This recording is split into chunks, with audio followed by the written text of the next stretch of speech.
Mesdames et messieurs, bonjour et merci de suivre le flash d'information de 10 heures sur les antennes de la télévision du Burkina.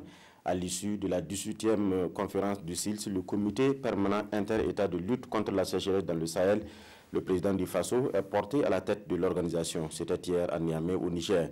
Le sommet s'est aussi penché sur les questions liées à la vie de l'organisation, notamment les arriérés de cotisation de certains pays membres.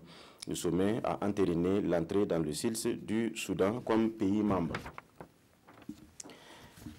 Le syndicat des médecins du Burkina désavoue publiquement certains agents de la santé. Ce sont ces agents de santé à Puitenga et à Bitou, dans le centre-est, qui ont bloqué des formations sanitaires pour exiger le départ de leur médecin-chef.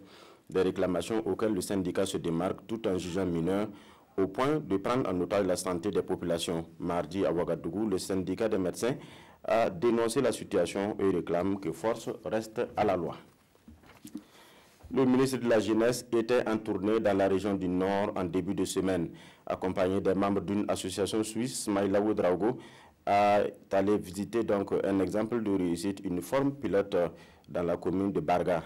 Pour la suite, la délégation est partie s'enquérir des conditions de travail des orpailleurs sur le site artisanal de la commune de Thiou. À l'étranger, on note la fin du shutdown de l'administration aux États-Unis.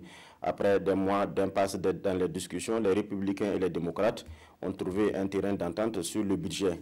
Cet accord met fin au rythme de financement à court terme qui était devenu la norme et empêchait le gouvernement de planifier à long terme ses dépenses.